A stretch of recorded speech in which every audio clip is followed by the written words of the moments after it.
Sac passé les captains, Emmanuel de Captain Dev. Aujourd'hui, on va parler de Gatsby JS. Hey, tu m'avais oublié ou quoi? T'as pas voulu me présenter? Salut, c'est la voix off et mon job c'est de rajouter des petits commentaires. Ok, donc Gatsby JS, j'en ai parlé dans ma vidéo précédente. C'est un framework basé sur React qui permet de générer des sites web statiques. Par site web statique, en fait, c'est un build qui va venir compiler une application React qui va générer des fichiers HTML, JS, CSS depuis votre code et ça va permettre d'être déployé sur un CDN ou un Netlify. Arrête de te la raconter avec tes acronymes CDN pour Content Delivery Network. Si tu veux vulgariser un peu ça, ça te permet de déployer très rapidement du code front-end, de GL, cache, tout le tralala et compagnie pour que ce soit hyper performant. Le but de cette vidéo, ça va être de découvrir un peu comment fonctionne un plugin. Alors je vous préviens, il y aura très peu de montage, ça va être un peu plus freestyle que les autres fois, et on va voir ça ensemble. Allez, donc Gatsby. Là vous pouvez voir à l'écran, Gatsby ça permet de récupérer de la data dans des CMS, donc Contentful, Drupal, WordPress et compagnie, du Markdown et des API. Donc la partie API qui est juste ici, c'est un peu plus classique. On a plus l'habitude de récupérer des datas depuis des API, du YAML, du JSON. La partie Markdown, en fait, ça vous permet d'écrire, je sais pas moi, par exemple, si vous avez un blog en Gatsby, vous allez écrire vos articles en Markdown et ils vont être interprétés par Gatsby pour générer un rendu HTML.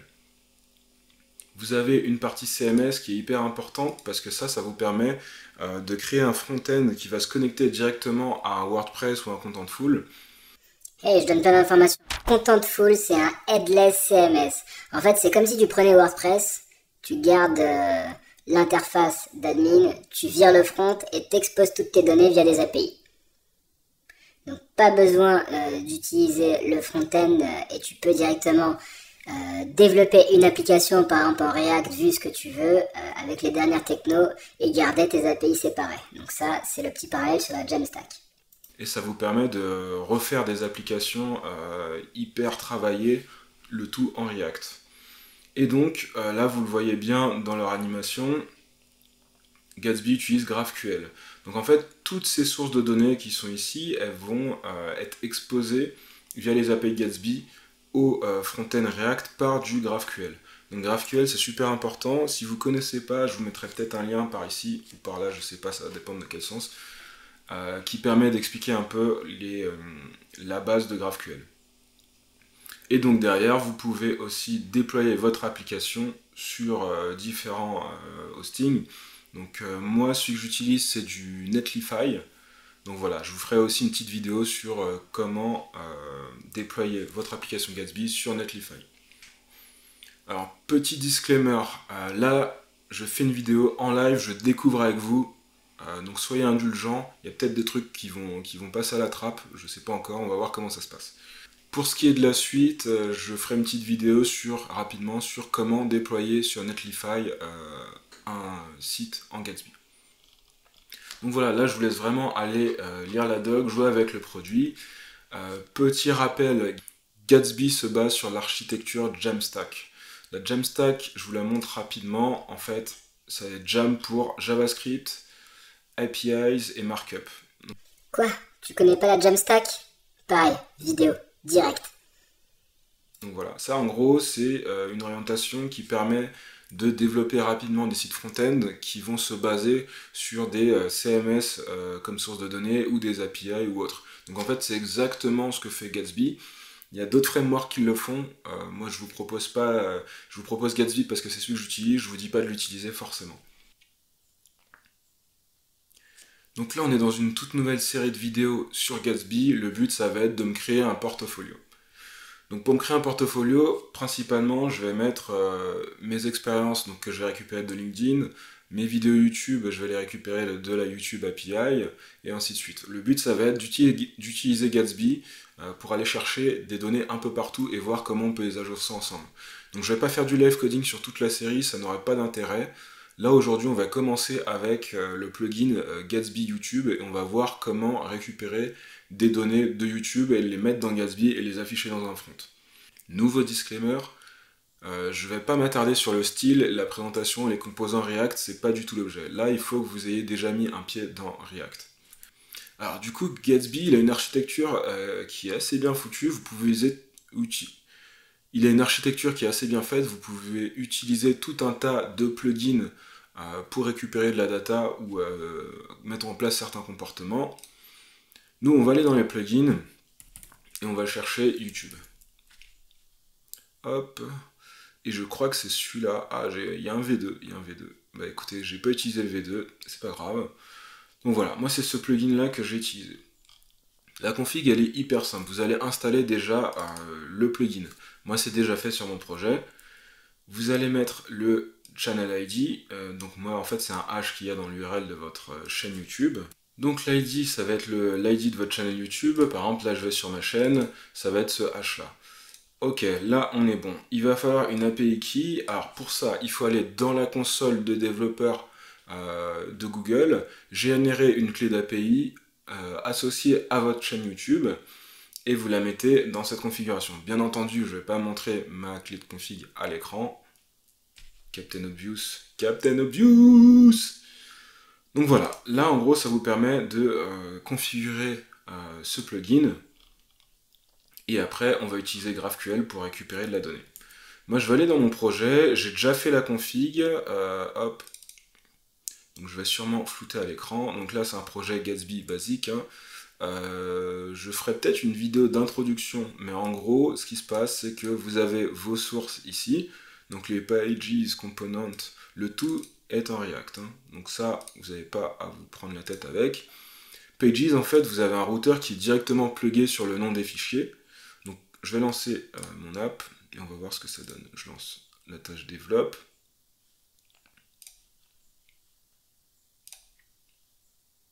Donc moi j'ai créé une nouvelle page, hein, je l'ouvrirai après. Voilà globalement ce sur quoi vous allez tomber. Donc l'index page, la page index, donc la page d'accueil, carrément c'est la home, elle est ultra simple. Alors il y a plusieurs trucs dans Gatsby en fait. Pour l'instant on va s'attarder que sur Gatsby config. Hop, voilà. Ce require là c'est pour faire fonctionner le plugin YouTube. Je pense que j'updaterai plus tard en V2, ça devra sûrement mieux marcher. Donc là, votre config, pour l'instant, c'est le fichier qui vous permet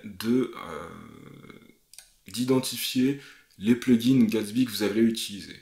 Donc le file system, en fait, c'est un plugin qui, par exemple, me permet d'aller choper tout ce qu'il y a dans Images et de le servir au niveau de mon application. Vous avez un plugin manifest, donc celui-là, si vous n'avez pas vu mes vidéos sur le PWA, c'est le moment d'y aller, petit lien là ou là, je sais plus. Donc ça permet de générer un manifest.json pour déclarer votre application en tant que Progressive Web Apps. Là, on voit bien que j'ai le plugin Gatsby Offline qui permet de rendre l'application installable et de proposer aussi un mode offline. Donc mon channel ID, l'API key, on va la cacher, bien sûr. Une fois que ça s'est installé, je lance le build de mon application. Ce qui est déjà fait doit déjà tourner. Je vais aller sur ma page en localhost.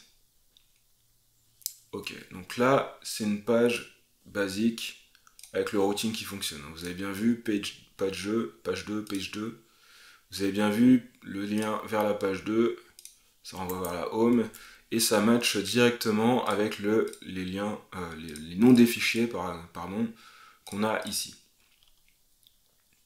Maintenant, Gatsby fonctionne avec GraphQL. Donc si vous n'avez jamais fait de GraphQL, il faut vous mettre à jour sur GraphQL. On fera une vidéo sur GraphQL d'ailleurs, on va faire une vidéo. T'en penses quoi la voix off? Mais oui, c'est clair, on va faire une vidéo sur GraphQL, les gars. Ok, donc là on a montré la configuration du plugin. Maintenant, une fois que ça c'est fait, on va revenir à autre chose. Une fois que ça c'est fait, je vais ouvrir localhost, et j'ai perdu le lien, c'est pas grave. Je vais ouvrir localhost underscore, je sais plus si on a 2 ou 3, GraphQL. Et donc là, en fait, c'est l'interface de Graphical en fait, qui permet de se balader à travers le graphe de données. Et là, en gros, vous allez voir, on va voir tout ce qu'il y a de disponible. Donc la majorité de ce qu'il y a là, c'est soit des trucs rajoutés par un plugin Gatsby, soit ce que propose Gatsby de base. Par exemple, avant d'ouvrir YouTube, si je regarde site page par exemple, et que je prends ID, je vais faire tourner. Ah, ok, mauvais exemple. Voilà, je vais prendre site metadata, hop, hop, hop, je vais prendre tout ça, je fais tourner la requête, et là en gros c'est les métadonnées qu'il y a à l'intérieur de mon site. Donc si je mets, si je fais une recherche sur mon projet Gatsby Default, hop, voilà, en fait je vais retrouver cet objet-là, voilà, les métadatas. Donc j'ai installé mon plugin, on est bon, bam, je regarde All YouTube Vidéo, et là, boum! Là, vous pouvez voir, alors je virai la description parce qu'en fait, c'est tellement pas lisible que ça va me compliquer la tâche. Voilà, hop, là j'ai toutes les vidéos que j'ai sorties. Donc comment choisir un framework JavaScript en 2019, petit lien, si jamais ça t'intéresse. Et donc là en fait ça me permet de récupérer des données sur YouTube depuis une application Gatsby. Donc là j'ai ma requête. La requête je vais la mettre, j'écris une nouvelle page YouTube. Donc voilà, ça c'est la syntaxe Gatsby. Vous pouvez créer un composant, vous l'exportez en default, vous allez créer une query, qui doit s'appeler query d'ailleurs, qui va utiliser GraphQL. Donc là c'est la requête GraphQL.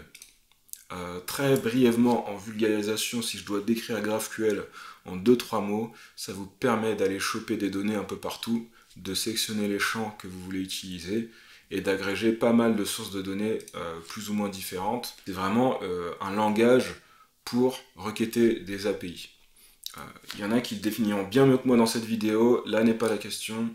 Je vous mets juste le lien rapidement sur GraphQL, à quoi ça sert et compagnie, et surtout, très important, allez jeter un œil à la doc, elle est bien foutue. On a notre requête GraphQL, ok. Donc l'objet data, il va être directement exposé. En fait, c'est comme si je prenais ces données-là, paf, on les injecte dans notre composant. Et en fait, bah, ici, c'est du React. Alors, un peu bourrin, on n'est pas sur la qualité de code. Là, c'était juste montrer qu'on peut récupérer de la donnée et l'afficher très rapidement dans un site.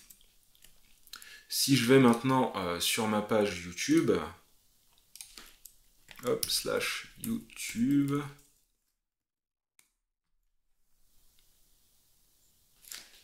boum! Là, voilà, clairement, bon, sémantique et tout ça, on s'en fout, hein, c'est pas important. Ce qui est important là, c'est qu'on a récupéré les données de YouTube via un petit plugin, on les a balancées à notre site en GraphQL, et elles remontent dans l'interface.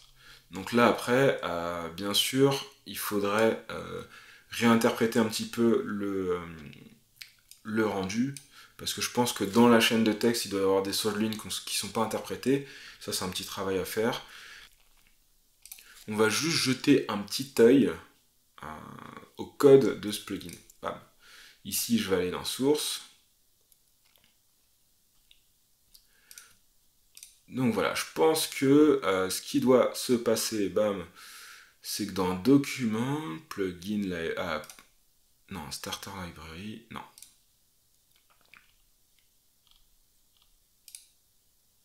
Voilà, dans la doc, je pense que là, on doit pouvoir voir comment créer un plugin.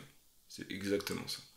Donc ça, pareil, on essaiera d'en créer un. Je ne sais pas encore sur quel sujet, mais le but, ça va être de vraiment aller au fond de Gatsby. C'est pas une formation, là, je vous montre juste des fonctionnalités qui existent. Maintenant, on va regarder rapidement le code source. Donc là, en fait, on a le schéma. Hein, c'est le schéma qu'on a utilisé pour récupérer nos datas. On a la config qui va bien. Là, je vais juste aller voir le code. Alors, on a normalize. Ok, donc ça, en fait, je pense que c'est des petits helpers qui permettent... voilà, on a create Gatsby IDs, normalize records, download thumbnail. Donc tout ça, en fait, c'est des petits helpers qui permettent à la librairie de rajouter des fonctionnalités. Et si je vais dans Gatsby Node, en fait, ça, c'est le code qui est utilisé derrière pour récupérer mes datas. Donc là, ils utilisent Axios Lodash. Axios, hein, c'est pour faire des appels HTTP. On a un système de rate limiter pour éviter de se faire bloquer par l'API YouTube, assez important. Ça, c'est l'URL de base. C'est pas en config, ça aurait dû être en config, ce genre de truc, mais c'est pas grave. Et là, par exemple, on a un get API, channel data, donc ça, c'est exactement ce qu'on a utilisé. Vidéo response, et là, en fait, c'est des URL qui sont présentes dans l'API YouTube. Donc là, par exemple, on a notre API key qui va passer en paramètres, upload ID, page size et compagnie. Donc voilà, en gros, ça c'est le code qui tourne derrière. Alors le but c'est pas de dire si le code est bien ou pas, hein. C'est vraiment d'expliquer que on peut créer des plugins, on peut réutiliser des plugins, et c'est aussi ce qui fait la force de ce genre de framework, c'est qu'il y a énormément de plugins. Donc dans une vidéo prochaine, on verra aussi comment créer son propre plugin. Aujourd'hui, on va juste aller dans Plugin Library et vous allez voir qu'on peut défiler, il y a énormément de choses et c'est pour ça que c'est aussi intéressant d'utiliser ces outils-là parce que très vite vous allez pouvoir arriver à un résultat qui peut être assez satisfaisant.